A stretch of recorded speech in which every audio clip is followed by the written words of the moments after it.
Estamos en una plática bastante rica con mi querido Eduardo Pérez, el gavilán de la madriguera. Bienvenido, Lalo. Me gustaría un poco que nos dijeras en pocas palabras quién eres eh, y sí, quién eres. Hola, soy Lalo. ¿Qué tal, Alonso? Muchas gracias por la presentación. Bueno, Eduardo Pérez, alias El Gavilán. Soy el creador y desarrollador del concepto de La Madriguera, un- que fue un colectivo de diversidad de masculinidad. Todavía estoy como que buscando un concepto de lo que podría ser todo el trabajo. Actualmente tengo 44 años, estudio la carrera de comunicación y periodismo y se crea el concepto de la madriguera por allá del 2002, 2003 aproximadamente. En este momento no recuerdo la fecha exacta, pero como un espacio alterno de lo que existía en aquel momento, ¿no?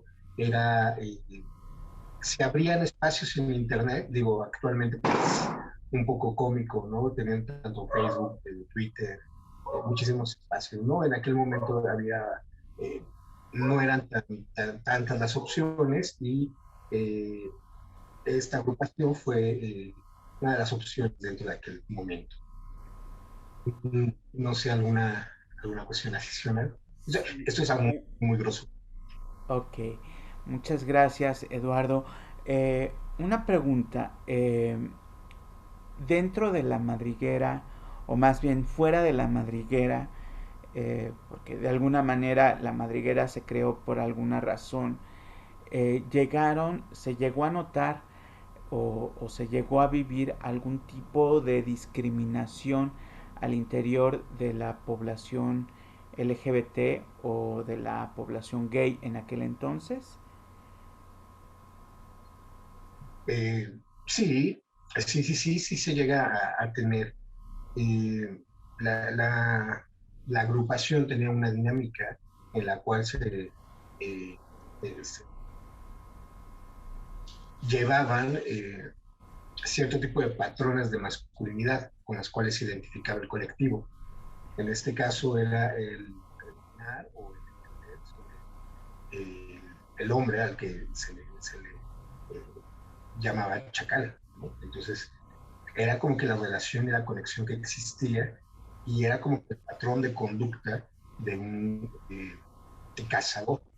Pues, cumplía como que cierto tipo de patrones masculinos en un inicio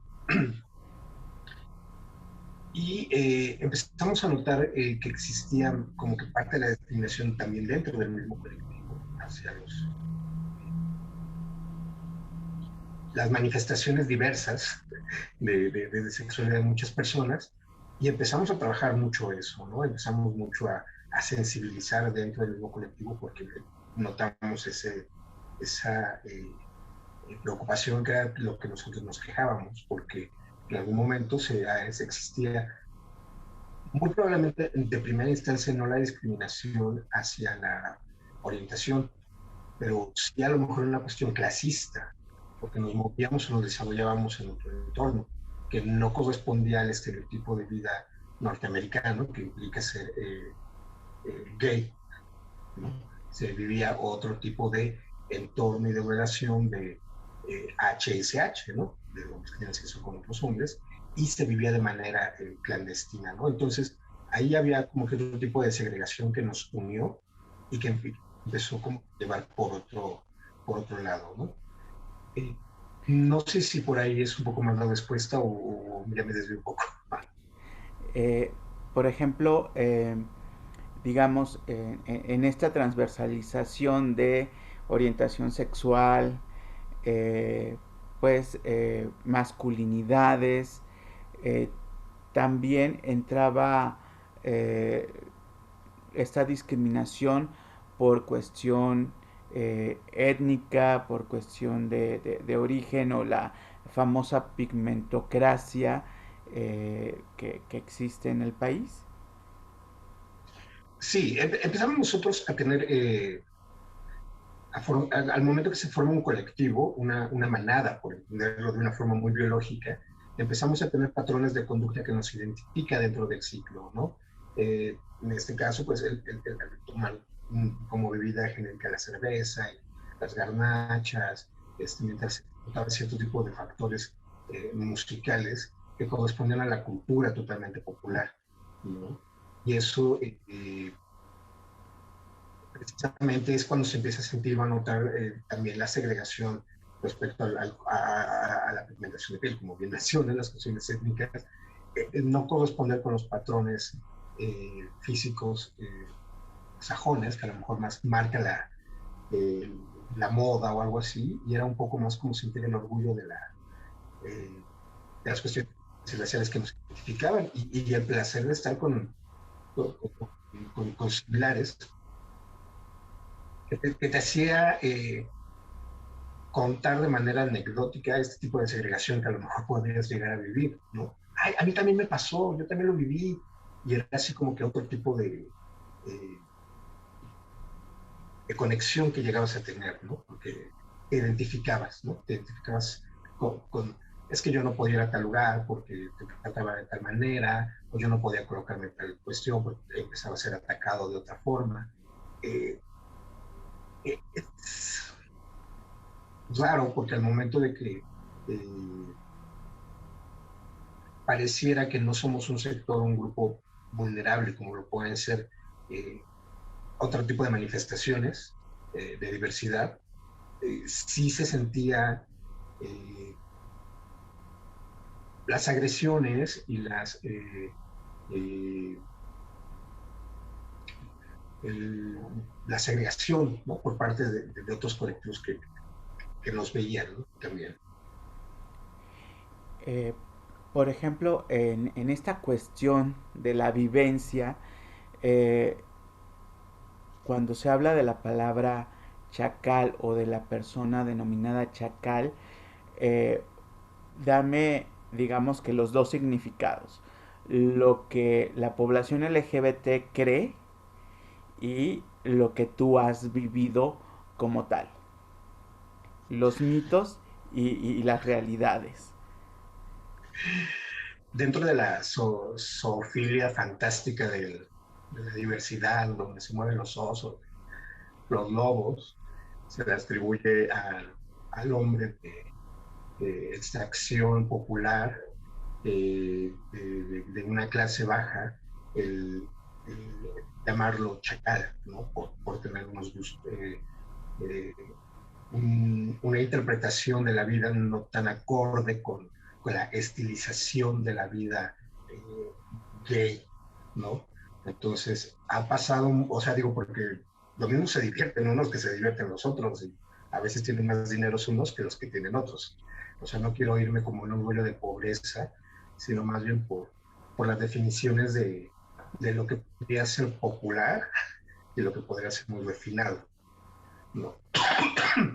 Y hoy en día el concepto se ha permeado como una zona muy chata, ¿no? Como una definición de que es un lugar rasposo, que es un lugar peligroso, ¿no? Entonces, como que es esa atracción hacia ese tipo de situaciones.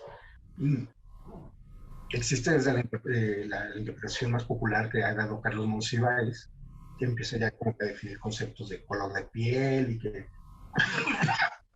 utilizas determinada loción, loción contra tipo, ¿no? Para decir que es pirata. Pero sí se sigue quedando finalmente con un rollo de chelangocracia, ¿no? O sea, existe más allá en todo México. Y eso fue lo que nos permitió dentro de la madriguera conocer, o sea, el tener esta definición, ese tipo de hoyos, el conocer las problemáticas o lo que se veían porque seguramente era Puebla, Hidalgo, Guanajuato, o sea, existían otras realidades, ¿no? Y existían otro tipo de personas a las que se les llamaban chacales, ¿no? Entonces, lo que tengo hoy en día no me gusta darlo como una cuestión de color de piel, es una cuestión de actitud, ¿no? Como un hombre que tiene eh, conciencia de que tiene algo que le es atractivo a los demás y que puede hacer un intercambio de cualquier tipo, ¿no? Puede ser económico, físico, de bebidas, de compra, o sea, puede ser cualquier tipo, ¿no? No necesariamente. Y, y que cumples los estereotipos de la sociedad en la cual se está desarrollando de masculinidad o de líder o macho alfa, ¿no? Porque hoy en día dentro del colectivo he escuchado que pues, a cualquier persona morena y de escasos recursos le dicen chacal, cuando pues no corresponde de esa forma, ¿no? Porque el concepto un poco más allá del ser humano, que es deseo, pues implica también la presencia y la conciencia de, ¿no? En esta visión, por ejemplo, de, de las poblaciones LGBT, eh, señalar a alguien como chacal podría ser considerado discriminatorio o es o inclusive asumirse chacal es plantear una identidad. Son dos preguntas, ¿eh?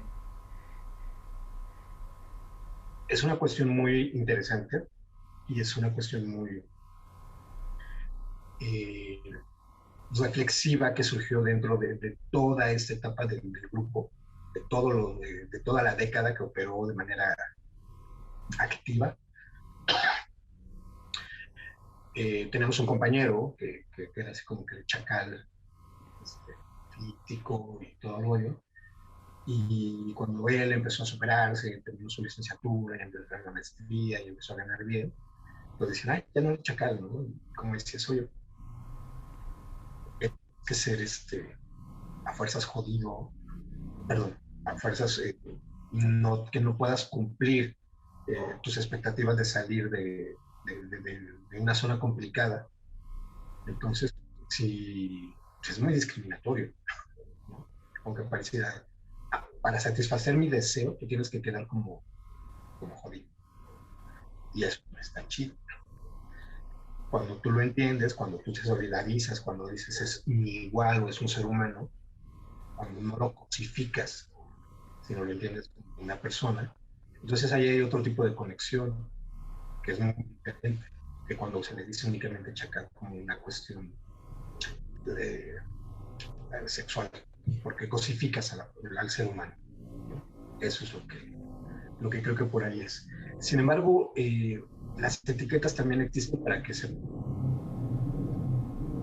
puedan de res, y cuál te gusta y cuál no te gusta. Y en un momento dado, pues tenemos que tener una identificación de las cuestiones, ¿no? Esto que te estoy comentando ahorita ya es un símil de reflexión de mucho tiempo, ¿no? Pero a veces a uno no le queda la conciencia de decir, pues sí soy o no soy, o qué soy o por qué soy de tal manera. Pero creo que la primera parte es la identificación para tener la conciencia de la realidad de lo que es uno. Y de ahí tener una reconstrucción de cómo socialmente está todo alrededor. Y ahí fue cuando empezamos a unir. Por ejemplo, bueno, aquí atrás mío tengo una bandera que tú la diseñaste. Prácticamente puedo casi casi jurar que la cosiste con tus propias manos, que es la bandera de los hijos del maíz. En ese sentido, la madriguera se reapropió de cierto nacionalismo, de cierto regionalismo, eh, mm, Sí, eh, es un... Ay, perdón. eh, digamos, sería tal vez, aparte del gusto por los otros hombres o las otras masculinidades, eh, que la unión era también a partir del maíz, o cuéntanos cómo se fue dando esta bandera, en qué pensaste. Pues ha sido mucho la cuestión de la identificación como ser humano, como ente social, como la identidad del lugar donde estamos colocados. Eh, Pareciera que es únicamente una copia de la bandera gay, que así como que nada más cambian los colores y ya, ¿no? Pero tiene también su significado y tiene su porqué y tiene su alineación y tiene sus eventos y tiene sus representaciones, ¿no? No nada más fue así como que chilamesta. Eh, Como te vuelvo a comentar, cuando empezamos a salir, cuando empezamos a tener actividades, nos dimos cuenta que había muchas cosas que nos unían o que nos relacionaban, ¿no? Sin embargo, dentro de todas ellas, era mucho como la cuestión de haber sido segregados en algún momento por el llamado entorno eh, de la vida gay, ¿no? Pero gay entendida como que un rollo de vida neoyorquina o muy glamurosa, cuando no tienes un contexto de que nos reuníamos, pues, gente de Coacalco, Atizapán de Zaragoza, Nezahualcóyotl, o sea, como que pues, eran zonas populares totalmente, ¿no? De la periferia de la ciudad. Y muchos de ellos éramos hijos de migrantes que habían llegado a la periferia y se habían asentado y de esta forma tenemos una conexión, ¿no? Y empezamos a ver nuestra etnicidad que nos correspondía, ¿no?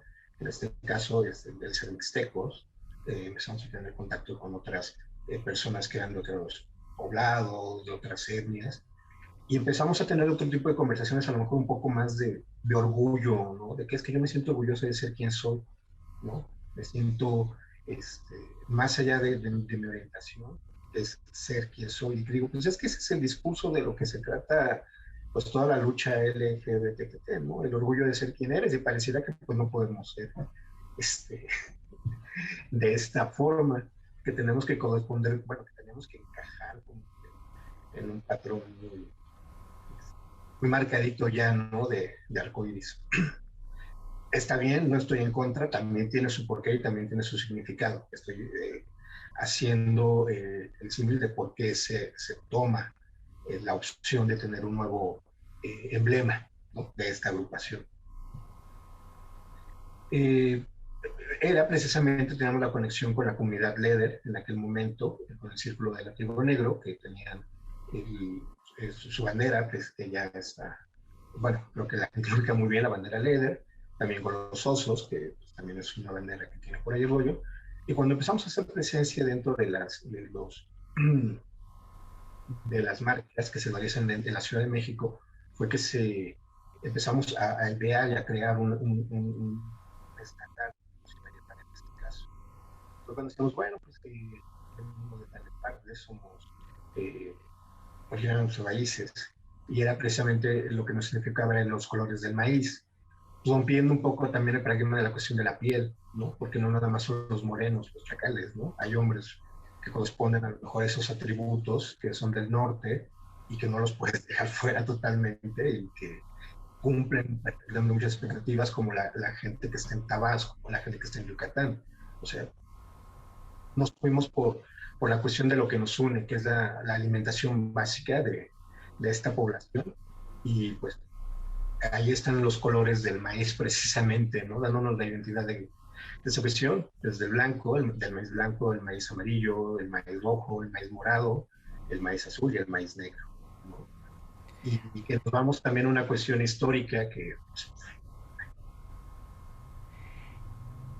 Eh, Eduardo, es una pregunta más personal, más para ti en específico. ¿Alguna vez te has sentido que detrás de esa admiración hacia Eduardo, entrecomilladamente, el chacal, visto subjetivamente, existe también el deseo te puede llevar a discriminar, sí, a sí, sí, sentirte discriminado así como que me quieren por exótico? sí, sí, sí. Es, eh, vuelve a lo mismo, ¿no? Cuando tienes esa sensación de cosificación, supongo que te vuelves un objeto, que la gente ya no le importan tus sentimientos, que ya no eres un ser humano, ya eres algo, algo que me va a cumplir y que me va a satisfacer. Entonces, eh, tiene que ver también mucho con el reconocimiento personal de tus carencias emotivas, de tus emociones. Como te vuelvo a repetir, quien se define o quien a lo mejor eh, podría entrar en el concepto de chacal, de un hombre que es deseo, pues a lo mejor no tendría esa bronca, porque es precisamente eso, el deseo, ¿no? Pues eso es lo que él está generando y está teniendo. Pero cuando uno ya está dentro de ese entorno, conoces un montón de historias que dicen, pues, yo nada más quiero platicar, o no me gusta que me digan así. Ya, cada quien tendrá historias de vida muy personales, pero creo que sí es, perdón, pues como este chavo, este rollo, bueno, depende del contexto, ¿no? Eh, si a lo mejor estás en un lugar donde hay cruising o una cuestión donde los exservidores cumplen ese estereotipo, pues evidentemente no estás ni, no es parte de la dinámica de ese tipo de acciones. A lo mejor existirán otras, pero si este es un rollo más reflexivo, pues a lo mejor sí podrías tener como esa exteriorización de emociones. ¿Cuántos tipos de masculinidades o cuántas masculinidades llegaste a percibir dentro de la madriguera? Uh, muchísimas. Y creo que no existiría nunca un catálogo ni una forma en la cual podamos definir, viéndolo como un fenómeno social. Bueno, desarrollamos y nos movemos de acuerdo a los entornos a los cuales fuimos educados o nos hemos acercado socialmente. Quien trabaja en una llantera, pues ese es su círculo y buscará ser el más fuerte o el más cabrón dependiendo de cuál sea el método de lenguaje que exista dentro de esa sociedad. Y eso sucederá con los camaleros y con los ingenieros y con los sacerdotes, y cada uno tiene su concepto de lo que es ser masculino o de lo que es ser una hombría o lo que es, perdón, no es ser un hombre, lo que es mostrar lo que es eh, socialmente dictado como ser un hombre masculino. Porque, por ejemplo, hay lugares, perdón, leí un artículo que decía que en Brasil era considerado muy atractivo que los hombres tejieran, ¿no? Y en sociedades en esta misma Latinoamérica que los hombres tejan, pues pareciera algo muy mal visto. Perdón. En esta cuestión de aptitudes y de diversidades, ¿cómo ha habido un proceso dentro de las masculinidades o de la masculinidad de Eduardo Pérez el Gavilán? Sí, también. Sí, claro, por supuesto. Y eso se debió precisamente por el mismo grupo. En algún momento dado, la construcción que yo tenía en un inicio de lo que era ser hombre, eh, tuvo que aperturar los horizontes para comprender por qué los demás se comportaban o tenían cierto tipo de acciones. Y no fue fácil, fueron pleitos con muchas personas, luchas de ego, eh, así como yo soy más y yo soy más, y eso fue como realmente pleito entre cabrones, ¿no? O sea, entre gente que tenía la idea de que esa era la concepción. Sin embargo, también me permite, lo que te comento, entender que la gente es humana, y humana en una cuestión de quítale el género, quítale las preferencias, quítale todo. Es un ser humano que quiere ser escuchado, que tiene deseos, que tiene impulsos, que tiene, o sea, que somos así completitos. Y entonces pues empiezas a entender que la gente es como es porque no todos tuvimos la posibilidad subirnos en una lancha a Xochimilco, ¿no? Hay gente que aquí se la vive viajando a 50 países y no quiere ir a ese tipo de cosas, o hay gente que tuvo la educación privilegiada y hay otra que se desenvuelve en otro medio. Pues así es la vida, eso no lo podemos cambiar. Eh, pero empiezas a entender y a comprender de que no todos tienen que caer en conceptos de lo que puedes. eh, los estereotipos concebidos, ¿no? Y además ha sido una cuestión generacional e histórica que estamos viviendo actualmente, porque hace 20 años era imposible ver lo que socialmente estamos viendo hoy en día, ¿no? Acceso a información, los dispositivos móviles, era otra forma de concebir estas identidades, ¿no? Hoy en día lo googleas y después vienen más copias, pegas, ¿no? No sé. Es muy diferente de entenderlo. Una última pregunta.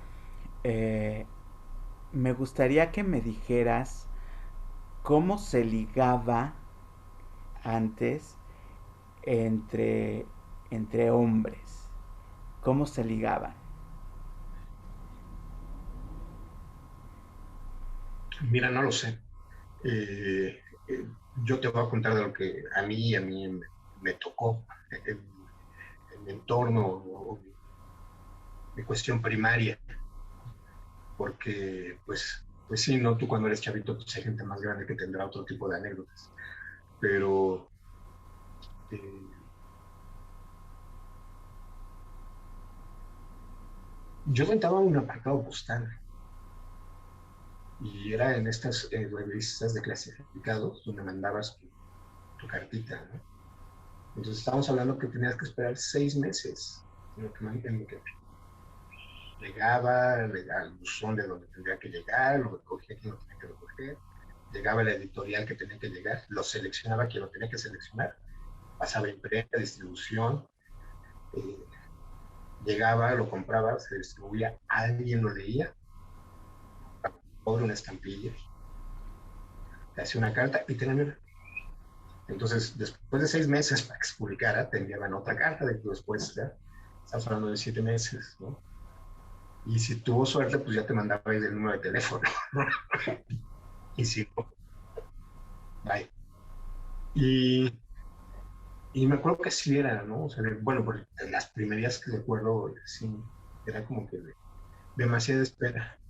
Hoy con estas aplicaciones de encuentro pareciera que si en 10 minutos no concretas, ya, y, va, descartas que la tecnología ha hecho que nos volvamos seres desechables, ¿no? Ya no, esa atención y ese cuidado. Tenía un contacto en Estados Unidos que me mandaba cartas hojas negras, tinta blanca, con una foto impresa. O sea, neta que era todo un gusto recibir ese tipo de correspondencia. El tacto, el olfato, o sea, todo. Hoy en día no, así está. Ha cambiado muchísimo, muchísimo, muchísimo. Y creo que hoy en día hay que ser más concretos con lo que uno quiere, en todo, afectiva, sexual, eh, ser muy... todo está clasificado, todo está etiquetado, todo tiene que corresponder. Y puede gustarnos o puede no gustarnos, pero nos puede ayudar a definir qué es lo que no queremos, ¿no? Totalmente. Puedo decirte que antes la gente tenía... Mi último jefe, laboralmente hablando, tuve una conversación que hablábamos sobre el valor de la palabra, sobre la cuestión de que lo más valioso que llegamos a tener hoy en día es que tu palabra tenga el valor, de que vas a cumplir lo que dices, que vas a hacer los compromisos que tengas. Y anteriormente, cuando conocías a alguien, te quedabas de ver y decías, nos vemos aquí dentro de 15 días, si realmente había interés, llegaba en 15 días. O sea, y no tenías que hablarle, ni confirmarle, ni mandarle un WhatsApp, nada, nada. Y hoy en día, pues ya nos hemos vuelto tan dependientes que, que sí, ¿no? Ya no hay estos mensajes electrónicos y ya existe un caos totalmente. El exceso de redes sociales ha generado mucho anonimato, ha generado mucha eh, mala hondez, ¿no? Porque la gente sin dar la cara es muy visceral. Entonces también uno tiene como que aprender a defender otro tipo de cuestiones que antes no existía. Y creo que mientras uno no se conozca totalmente, acepte realidades, eh, va a ser muy difícil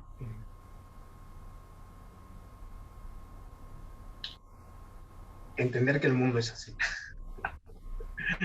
O sea, vaya, yo estoy de acuerdo que todos tenemos que poner nuestro granito de arena, yo lo hago conforme puedo, seguimos ideales y seguimos adelante, pero pues hay realidades que existen y hay realidades que tenemos que enfrentar, y aunque nos encanten las películas norteamericanas que hablan sobre el orgullo LGBT, dentro de nuestro país tenemos otra realidad, tenemos otras circunstancias. Entonces, pues ahí es donde ¿cómo decimos? En esa área de oportunidad es que surge eh, este gusto y este concepto, ¿no? Porque eh, el inicio de los 2000 era como que el vuelo de la búsqueda de identidad. Perdón, me fui muy fuera.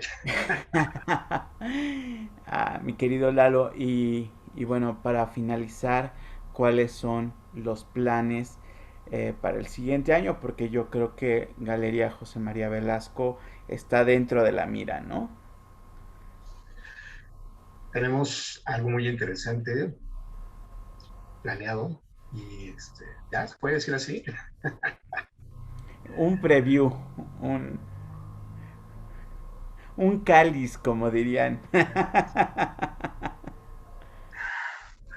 Laboramos y trabajamos ya para el 20 aniversario de la madriguera, 20 años ya.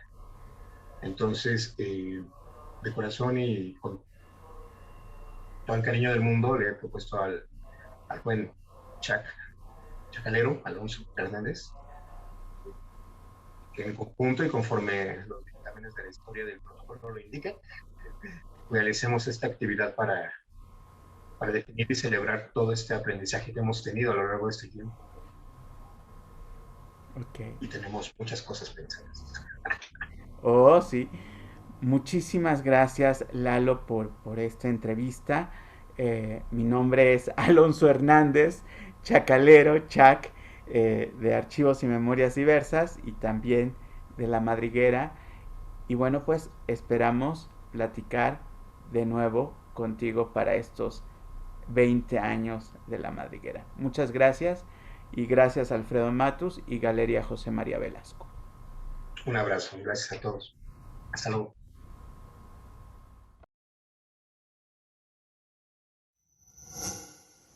Gobierno de México.